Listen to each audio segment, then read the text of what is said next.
घर और किचन के कामों को करना काफ़ी मुश्किल लगता है, लेकिन छोटे छोटे टिप्स एंड ट्रिक्स के थ्रू किया जाए तो यही काम काफ़ी आसान हो जाते हैं। नमस्ते दोस्तों, मैं हूँ छाया और आपके अपने चैनल छाया रसोई में आपका बहुत बहुत स्वागत है। आज मैं फिर से आपके लिए बहुत ही यूजफुल टिप्स एंड ट्रिक्स लेकर आई हूँ जो हमेशा की तरह आपको बहुत पसंद आएंगे। वीडियो देखने से पहले आप कमेंट बॉक्स में लिखकर ज़रूर बता दीजिए कि आप इस चैनल का वीडियो दुनिया के किस कोने से देख रहे हैं। माइक्रोवेव में हम तरह तरह का खाना बनाते हैं और इसमें कई सारी चीज़ें गर्म भी करते हैं। इसका यूज हर समय किसी न किसी चीज़ में होता रहता है और अगर हम माइक्रोवेव की सफाई नहीं करते हैं, कुछ दिनों के लिए छोड़ देते हैं, उसका छींटा पड़ता है और वो सूख जाता है, माइक्रोवेव में ही चिपक जाता है, जिससे हमारा माइक्रोवेव देखने में भी अच्छा नहीं लगता है और इसके ख़राब होने का भी डर होता है। प्लस इतनी गंदगी देखते हुए ना तो इसमें खाना बनाने का मन करता है और ना ही कुछ भी गर्म करने का। पहले हमें चाहिए माइक्रोवेव सेफ कोई बाउल। इसमें ले लेंगे पानी और इसमें निचोड़ देंगे आधे या फिर एक नींबू का रस। अगर आपका माइक्रोवेव बहुत ज़्यादा गंदा है तो एक नींबू का रस ले लीजिए। मेरा बहुत ज़्यादा गंदा नहीं है, हल्का फुल्का गंदा है, तो मैं आधे नींबू का रस ली हूँ। अब इस पानी और नींबू वाले बाउल को माइक्रोवेव के ट्रे के ऊपर रख देंगे और 1.5 से 2 मिनट के लिए माइक्रोवेव को ऑन कर देंगे। तो यहाँ पर 1.5 मिनट के लिए मैं माइक्रोवेव को ऑन की थी। तो अब देखिए इसमें कितना सारा भाप बन गया है। तो नींबू वाले पानी का भाप पूरे माइक्रोवेव में फैल चुका है। तो इससे हमारे माइक्रोवेव में जो भी खाना चिपका हुआ है अंदर सूख चुका है। पानी का भाप पड़ने की वजह से और गर्म होने की वजह से वो गीला हो जाता है। तो अगर आपको ज़रूरत लगे माइक्रोवेव बहुत ज़्यादा गर्म हो चुका है तो हाथ में कोई ग्लव्स पहन लीजिए, फिर इसकी अच्छे से सफाई कीजिए और साफ़ करते समय इसके स्विच को ऑफ करके प्लग को निकाल दीजिएगा। तो मैं भी यहाँ पर प्लग को निकाल दी हूँ। तो जो भी पानी इसमें लगा है सारे पानी को अच्छे से हम ऐसे पोंछते जाएंगे, फिर इसमें जो भी जूठा चिपका है वो सब भी साथ में साफ़ होता रहेगा। माइक्रोवेव के दरवाजे को अच्छे से साफ़ कर लेंगे और इसके प्लेट को भी निकाल कर बढ़िया से धुल लेंगे। और जब माइक्रोवेव अच्छे से साफ़ हो जाए तो सूखे कपड़े से पोंछ लीजिए एक बार और इसके ट्रे को भी धुलकर इसको भी अच्छे से सुखा लीजिए, फिर इसमें सेट कर दीजिए। अब इसके प्लग को लगाकर स्विच ऑन करके आप अपना मन चाहा खाना बहुत आसानी से बना सकती हैं। इस तरह से अगर आपका माइक्रोवेव भी बहुत ज़्यादा गंदा है तो नींबू और पानी की मदद से डीपली सफाई कर सकती हैं। तो कुछ दिनों पे अगर आप अपने माइक्रोवेव को ऐसे साफ़ करती रहेंगी तो वो कभी भी ज़्यादा गंदा होने नहीं पाएगा। नेक्स्ट टिप है हमारी फूल बत्ती को लेकर। तो जब भी हम मार्केट से फूल बत्ती लाते हैं तो इसको किसी डिब्बे में या कटोरी में ऐसे ही डाल देते हैं और उसके बाद घी तेल जो भी आप दिया जलाती हैं उसको डाल देती हैं। तो क्या होता है कि जब हम इससे दिया जलाते हैं तो इस तरह से दिया में इसको रखते हैं और फिर तेल या घी जो भी आप जलाती हैं उसको भर देते हैं, तो बाती इधर उधर ऐसे लुढ़कती रहती है, इस तरह से लुढ़कती रहती है, जिसकी वजह से हमारा दिया बहुत अच्छे से जल नहीं पाता है और बुझने का डर लगा रहता है। कभी कभी इधर उधर लुढ़कने की वजह से दिया बुझ भी जाता है। तो इसी के लिए बहुत अच्छी टिप लाई हूँ। जैसे ये बाती है तो बाती को ऐसे नीचे साइड से पकड़िए और हल्का से इसको खोल दीजिए, इस तरह से नीचे से थोड़ा सा खोल दीजिए, इसका बेस तैयार कर दीजिए। तो इस तरह से जब आप इसको थोड़ा सा खोल कर रखेंगी तो कितना भी तेल या घी भर दीजिए, इधर उधर बाती लुढ़केगी नहीं। तो जब भी आप मार्केट से बाती लाइए तो सारी बाती को पहले ऐसे खोल दीजिए। अभी मेरे घर में बाती ख़त्म हो गई है तो मुझे ये बाती बनाना था, तो मैंने सोचा कि आपके साथ भी टिप शेयर कर दे रही हूँ। और ये बाती कैसे बनाई जाती है, साथ में 2-3 तरीके की और बाती भी है, तो इसका वीडियो मैं पहले ही अपलोड कर चुकी हूँ, आप चाहे तो उसको भी देख सकते हैं। ऊपर आई बटन में आपको वीडियो दिख रहा होगा, वहाँ पर क्लिक करके देख लीजिए और चाहे तो चैनल पर सर्च करके भी देख सकती हैं। और एक बार अगर आप बाती खोल कर फिर इसमें तेल या घी डालेंगी तो रोज़ रोज़ आपको दिक्कत नहीं होगी कि जब आप पूजा करने जा रही हैं या दिया जलाने जा रही हैं तब बाती को खोलना पड़ रहा है। तो इस तरह से पहले सारी बाती को खोल लीजिए। तो यहाँ पर देखिए मैं पूजा पर जो बाती रखती हूँ वो ख़त्म हो चुकी है, 2-3 बाती बची हुई है, तो इसीलिए मुझे और बाती बनाना था। इसको जो बाती का डिब्बा रखी है उसमें डाल दीजिए। उसके बाद जो भी आप डालती हैं, सरसों का तेल या फिर तिल का तेल और या फिर देसी घी, जो भी आप डालती हैं उसको इसमें डाल दीजिए। इस तरह से डालकर भिगा दीजिए। तो जब भी आप इस बाती को निकालेंगे इस तरह से, तो जलाना होगा तो चाहे तो और तेल इसमें भर दीजिए फिर जलाइए, और चाहे तो ऐसे ही जलाइए जैसा भी आप जलाती हो। मैं तो अभी तेल नहीं डाली हूँ क्योंकि सिर्फ आपको दिखाने के लिए ये दिया जला रही हूँ। तो देखिए ये बाती इधर उधर बिल्कुल नहीं लुढ़केगी, और जब हम इसके बेस को खोलते नहीं तो ये अच्छे से सेट नहीं होती, जिसकी वजह से इधर उधर लुढ़कती है। तो है ना कमाल की टिप, इस टिप को आप भी जरूर अपनाएं। नेक्स्ट टिप है हमारी ब्रश को लेकर। कुछ कुछ दिनों पर हम देखते हैं हमारा ब्रश इस तरह से खराब हो जाता है। कोई कोई ब्रश थोड़ा ज़्यादा समय तक चलता है, ज़्यादा समय बाद खराब होता है, और कोई कोई बहुत जल्दी से खराब हो जाता है, फैल जाता है ये। वैसे तो कहा जाता है कि ब्रश को 6 महीने में ही चेंज कर देना चाहिए, लेकिन कोई कोई ब्रश ऐसा होता है कि 6 महीना पूरा होने के पहले ही खराब हो जाता है। तब आप इस टिप को अपना सकती हैं। तो इसको सही करने का बहुत आसान तरीका मैं आपके साथ शेयर कर रही हूँ। तो लेंगे कप और इसमें डालेंगे एकदम गर्म पानी, बढ़िया से गर्म पानी इसमें डालेंगे, और अब इसमें ये ब्रश डाल देंगे। 5 मिनट तक ऐसे ही पड़े रहने देंगे। तो लगभग 5 मिनट बाद देखेंगे हमारा ब्रश, देखिए पहले कितना फैला था, अभी देखिए काफ़ी कम हो गया है। आपके पास समय है तो 5 मिनट के लिए फिर से गर्म पानी में रख दीजिए, तो और अच्छे से सेट हो जाएगा। तो इस तरह से आप भी अपने फैले हुए और खराब हुए ब्रश को सही कर सकती हैं। नेक्स्ट टिप के लिए हमें चाहिए नीम की पत्ती। आप अपने हिसाब से कम ज्यादा नीम की पत्ती ले लीजिए, और कोशिश कीजिए कि एकदम सॉफ्ट वाली नीम की पत्ती हो तो ज्यादा अच्छी है। तो इसको पहले हम अच्छे से धुल लेंगे और उसके बाद पत्ती को अलग कर लेंगे, क्योंकि इसको हमें पीसना है। तो पीसने के लिए छोटा वाला मिक्सी जार लेंगे, और नीम की पत्तियां जब एकदम सॉफ्ट रहेंगी तो इसमें आपको बिल्कुल भी पानी डालने की जरूरत नहीं पड़ेगी। बिना पानी डाले ही ये बहुत आसानी से पीस जाएंगी। और अगर आपको फिर भी जरूरत लग रही है तो थोड़ा सा पानी डाल लीजिए, बहुत ज्यादा पानी बिल्कुल ना ऐड कीजिएगा। आधा से 1 चम्मच पानी सिर्फ इसमें ऐड करके इसका महीन पेस्ट तैयार कर लेंगे। जितना महीन पीस पाइए उतना महीन पीस लीजिए, महीन रहेगा तो ज्यादा अच्छा रहेगा। तो इस तरह से देखिए मैं नीम की पत्तियों को पीस ली हूँ, और इसमें पानी बिल्कुल भी ऐड नहीं की हूँ, बिना पानी डाले ही इसका पेस्ट तैयार कर ली हूँ।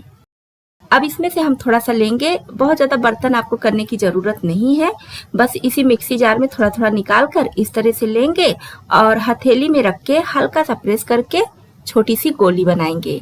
बहुत ज्यादा बड़ी बड़ी गोली नहीं बनाइएगा। काबुली चना जो होता है ना, व्हाइट वाला चना, छोले वाला चना, बस उसी के बराबर की गोली बनाकर तैयार करेंगे। तो यहाँ पर देखिए सारी नीम की पत्तियों से मैं गोली बनाकर तैयार कर ली हूँ। तो इसको हम धूप में खूब अच्छी तरह से सुखा लेंगे। अगर तेज धूप होगी तो 1 दिन में ही सूख जाएगी, और अगर कम धूप होगी तो 2 से 3 दिन भी लग सकता है, लेकिन इसको अच्छे से हम सुखा लेंगे। क्योंकि आज मेरे यहाँ धूप काफी तेज थी, इसलिए 1 दिन में ही ये नीम की गोली बहुत अच्छे से सूख चुकी है। अब इसका हमें करना क्या है। तो लड़कियां हो या लड़के, खासकर टीनेजर के मुंह में अक्सर आप देखे होंगे कि मुहासे निकलते हैं, और अभी बारिश का मौसम है तो इसमें बहुत सारे दाने भी निकल जाते हैं, जैसे बच्चों के भी और बड़ों के भी। तो बारिश के मौसम में थोड़ा सा स्किन का भी ज्यादा ध्यान देना होता है। तो इसके लिए पर डे 1 गोली उनको खिला दीजिए। अगर कोई बड़ा है, मतलब कि 18 प्लस कोई है, तो वो 2 गोली भी खा सकता है। सुबह शाम में करके 1-1 गोली नॉर्मल पानी से खिला दीजिए। नीम की गोली खाने से क्या होगा, उनका ब्लड साफ होगा, जिसकी वजह से दाने नहीं निकलेंगे। और नीम के गुड़ के बारे में हम सभी को पता है, नीम की पत्तियां, नीम की फली, नीम का फूल और नीम का छाल, सब कुछ इसमें फायदेमंद होता है। कुछ भी इसमें का बेकार नहीं होता है। सभी चीजों का यूज मेडिसिन बनाने में होता है। और मार्केट में भी नीम की पत्तियों की गोली मिलती है, वो काफी महंगी होती है। इस तरह से हम घर में ही बहुत सस्ते में ये गोली बनाकर तैयार कर सकते हैं। नेक्स्ट टिप है हमारी सिलाई मशीन को लेकर। सिलाई मशीन में सुई अगर ज्यादा दिन लगे हुए हो जाता है तो सुई को हम देखते हैं उसकी धार काफी रफ हो जाती है, सिलाई बहुत अच्छे से नहीं होती है, कपड़े को खींचने लगती है। और कभी कभी हम पुरानी सुई को चेंज करके नई सुई लगाते हैं, फिर भी यही प्रॉब्लम आती है, सुई कपड़े को खींचने लगती है। इसके लिए मैं बहुत अच्छी टिप लाई हूँ। लेंगे कोई भी मेडिसिन का रैपर। इस तरह के मेडिसिन का रैपर हम सभी के घरों में होता है, और यहाँ पर ये हार्ड वाला नहीं लेना है, जो ये ट्रांसपेरेंट होता है ना, इस तरह का नहीं लेना है। यहाँ पर ये जो शाइनिंग वाला रैपर होता है ये चाहिए। ये थोड़ा सॉफ्ट भी होता है तो इस पे सिलाई बहुत अच्छे से चल जाएगी। तो यहाँ पर हमें इसी तरह से दवा का रैपर जो शाइनिंग वाला होता है ना वो चाहिए। तो खाली रैपर लेंगे, इस पर हम मशीन को ऐसे चलाएंगे। तो मैं यहाँ पर मशीन का धागा निकाल दी हूँ। कोई ज़रूरी नहीं है कि आप इसमें धागा लगा कर ही सिलाई कीजिए, बिना धागा लगे भी आप इसको सिल सकती हैं। और पूरे रैपर पर मशीन को 2-3 बार इस तरह से घुमाते हुए चला दीजिए। इससे क्या होगा, आपकी सिलाई मशीन की सुई में अगर जरा सा भी कहीं धार इधर उधर निकला है तो वो ठीक हो जाएगा, आपकी सुई एकदम शार्प हो जाएगी और जो भी कपड़ा आप सिलेंगी बहुत आसानी से सिल जाएगा। तो इस तरह से आप अपनी सिलाई मशीन की सुई को दवा के रैपर से सही कर सकती हैं। बारिश का मौसम हो या सर्दी का, अक्सर कई कई दिनों तक धूप नहीं निकलती है, जिससे जो भी कपड़ा हम धुलते हैं उसमें धूप अच्छे से नहीं लगती है। तो इसको या तो बालकनी में डालकर जो नॉर्मल बाहर से हवा आती है उसमें सुखाना पड़ता है, या तो फिर फैन की हवा में। और इसको सूखने में काफ़ी समय लग जाता है, जैसे कि 1 से 2 घंटे में जो कपड़ा सूखता है उसको सूखने में 1 से 2 दिन लग जाता है। तो इसकी वजह से कपड़े से अजीब सी स्मेल आने लगती है।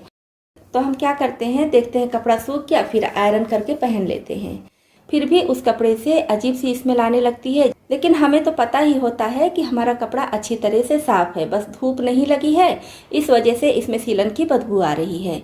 लेकिन सामने वाले को ये चीज़ नहीं पता होगी, तो उसको यही लगेगा कि हाँ इसका कपड़ा बदबू कर रहा है या ये बदबू कर रहा है। तो काफ़ी ख़राब लगता है सोचकर भी, अगर कोई ऐसा किसी के बारे में सोचे तो ये प्रॉब्लम आपके साथ ना आए, इससे बचने के लिए क्या कीजिए, जो भी कपड़ा आपको आयरन करना है उसको पहले उल्टा कर लीजिए। जैसे मैंने इसको उल्टा कर लिया है, और ध्यान रखना कि सीधे की तरफ से नहीं करना है, उल्टे की तरफ से ही करना है। तो प्रेस करने से पहले क्या कीजिए, कोई भी टेल्कम पाउडर लीजिए, जो भी आपके घर में हो उसको ले लीजिए, और थोड़ा सा छन्नी के ऊपर ऐसे करके पाउडर को कपड़े पर डाल दीजिए। इस तरह से करके सारे कपड़े में ऐसे ऐसे करके फैला दीजिए। और छन्नी में करके हम इसलिए छिड़केंगे जिससे कि सारे कपड़े में एक बराबर से पाउडर छिड़क जाए। अगर डायरेक्ट छिड़केंगे तो कहीं पर पाउडर ज़्यादा और कहीं पर कम छिड़क जाएगा। उसके बाद कपड़े को सीधा कर लीजिए। अब सीधा करने के बाद जैसे भी आप कपड़े को आयरन करती हैं उस तरह से आयरन कर दीजिए। तो इस तरह से आपके कपड़े से पाउडर की भीनी भीनी खुशबू आएगी और जो सीलन वाली बदबू होती है वो दब जाएगी। तो है ना कमाल की टिप, इस टिप को आप भी ज़रूर अपनाएं। इस तरह की स्टील वाली चाय की छन्नी हम सभी के घरों में होती है, तो इसको हम रोज़ साफ़ करते हैं, दिन में कई बार साफ़ करते हैं, और उसके बावजूद देखते हैं कि इसकी जाली काफ़ी गंदी हो जाती है। ये देखिए, इसको कितना भी बढ़िया से साफ़ कीजिए स्क्रबर से या फिर ब्रश से, फिर भी कुछ कुछ दिनों पर देखते हैं इसकी जाली काफ़ी गंदी हो जाती है। इसमें ये जो जम जाता है ये चाय की पत्ती होती है। चाय की पत्ती के छोटे छोटे कण इसमें जमते जमते गंदगी का रूप ले लेते हैं, तो इसको साफ़ करना काफ़ी मुश्किल हो जाता है। तो आज मैं बहुत आसान तरीके से इसको साफ़ करके दिखाऊंगी। इसके लिए पहले हम गैस ऑन कर लेंगे, और गैस ऑन करने के बाद इसको गैस पर ऐसे रखेंगे। तो इस तरह से हम इसको जलाएंगे, क्योंकि इसमें चाय की पत्ती फंसी होती है, चाय की पत्ती ही गंदगी का रूप ले लेती है। तो गैस ऑन करके जब हम इसको ऐसे जलाएंगे तो चाय की पत्ती जलने लगेगी और जलकर पूरी तरह से ख़त्म हो जाएगी। तो ये देखिए, अब इसमें चाय की पत्ती नहीं दिख रही है, लेकिन ये छन्नी काफ़ी गर्म है। थोड़ी ठंडी हो जाए तब मैं इसको धुलकर फिर आपको दिखा रही हूँ।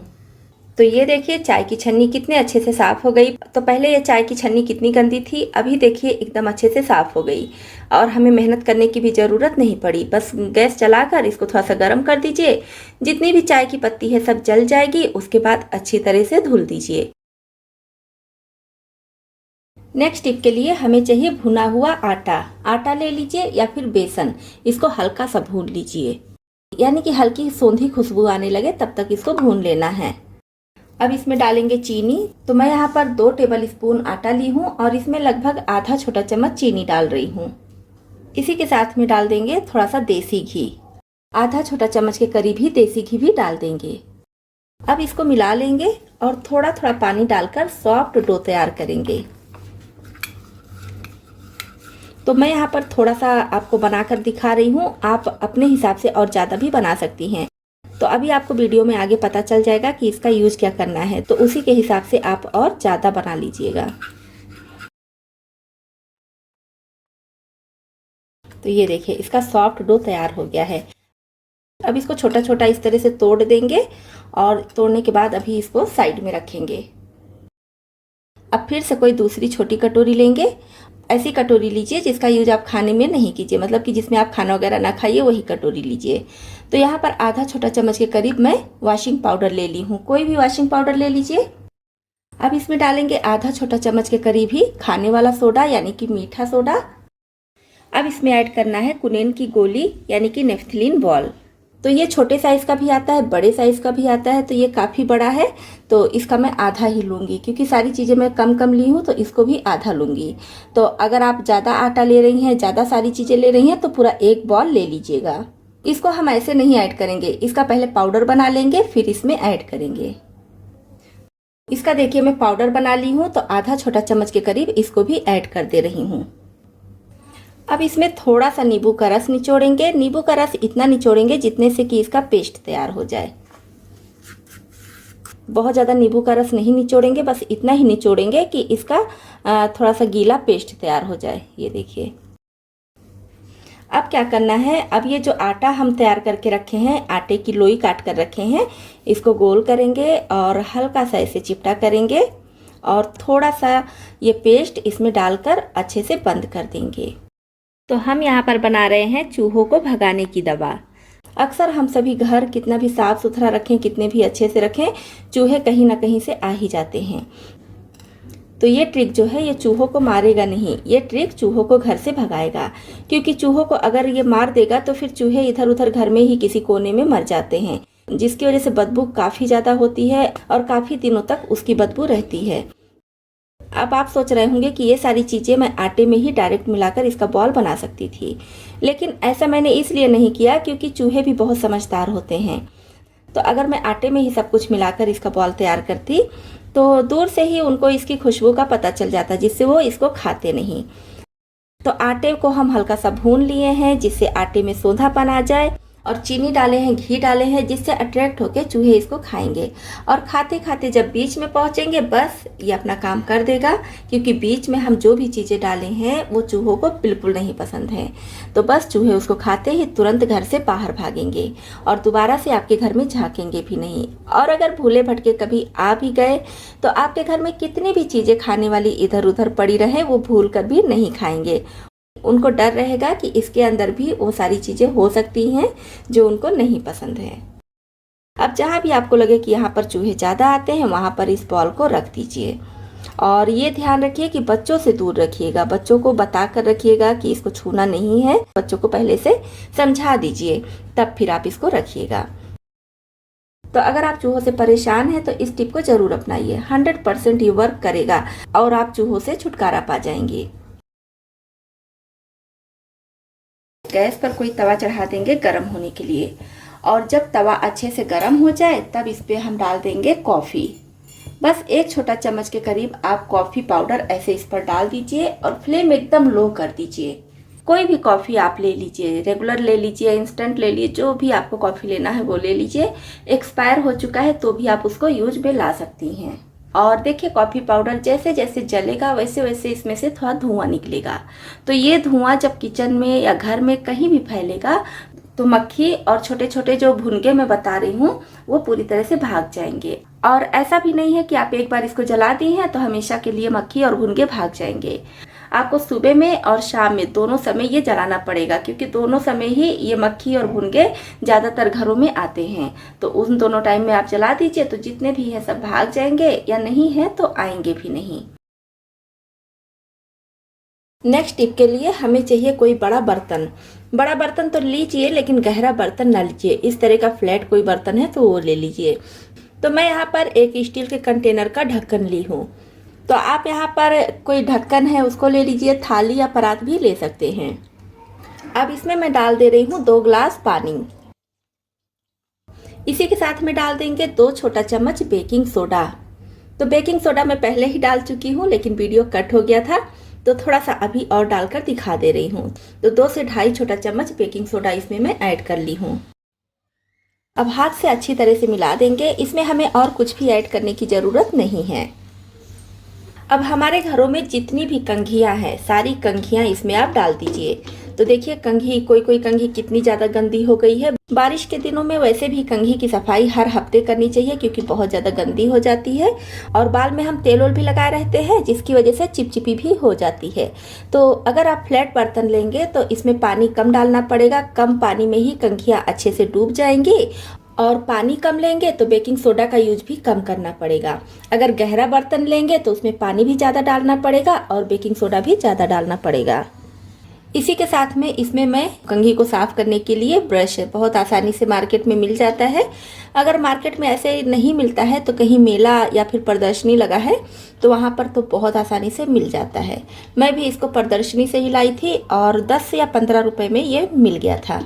तो इसको भी मैं साथ में डाल दे रही हूँ, क्योंकि कंघियों को साफ़ करते करते ये भी काफ़ी गंदा हो जाता है। तो इसको 10 से 15 मिनट तक ऐसे ही पड़े रहने देंगे। तो करीब 10 मिनट हो गया है। अब हम सारी कंघियों को इस ब्रश से रगड़ते हुए अच्छे से साफ़ कर लेंगे। तो ये देखिए कितने अच्छे से ये साफ़ हो रहा है। और अभी ये कंघी देखिए कितनी गंदी है। तो अभी ये भी बहुत अच्छे से साफ़ हो जाएगी, क्योंकि पानी में भिगाने की वजह से जो भी इसमें गंदगी है अच्छे से फूल जाती है। और मीठा सोडा की वजह से इसकी चिकनाई ख़त्म हो जाती है, प्लस इसमें जो जर्म्स हैं वो भी ख़त्म हो जाते हैं। तो इस तरह से जब आप बेकिंग सोडा से कंघियों को साफ़ करेंगी तो ना तो साबुन की ज़रूरत पड़ेगी और ना ही सर्फ की। बहुत अच्छे से कंघियाँ साफ़ हो जाएंगी। तो ये देखिए कंघी कितनी गंदी थी और अभी देखिए कितनी बढ़िया साफ़ हो चुकी है, जबकि इसमें साबुन सर्फ कुछ भी नहीं लगा है और इसमें चिकनाई भी नहीं पता चल रहा है। तो अभी जब सादे पानी से धुलेंगे तो और अच्छे से ये साफ़ हो जाएगी। और ये मोटी वाली कंघी तो ऐसे ही साफ़ हो जाती है, क्योंकि इसमें बहुत ज़्यादा गंदगी नहीं फंसती है, क्योंकि इसका जो दांत है वो काफ़ी दूर दूर होता है, तो इसमें गंदगी नहीं फंसती है। लेकिन ये जो पतली वाली कंघी होती है इस साइड में, इधर गंदगी बहुत ज़्यादा फंस जाती है। और ये ब्रश भी देखिए पहले कितना गंदा था, अभी एकदम साफ़ हो चुका है। तो अब इन सभी चीज़ों को मैं अच्छे से धुल कर फिर आपको दिखा रही हूँ। तो देखिए बिना किसी मेहनत और बिना किसी खर्चे के हमारी ये कंघियाँ बहुत अच्छे से साफ हो चुकी हैं, बिल्कुल नए जैसी चमक गई हैं। बस आपको ये ध्यान रखना है कि मीठा सोडा बहुत ज़्यादा पुराना नहीं हो। तो है ना कमाल की टिप। तो दोस्तों आपको इसमें से कौन सी टिप ज़्यादा पसंद आई और कौन सी पहले से पता थी, कमेंट बॉक्स में लिखकर जरूर बताइए। चैनल पर पहली बार आए हैं और इसी तरह से यूजफुल वीडियो देखना चाहते हैं, साथ ही हमारी यूट्यूब फैमिली में भी शामिल होने के लिए इस चैनल को सब्सक्राइब कर लीजिए।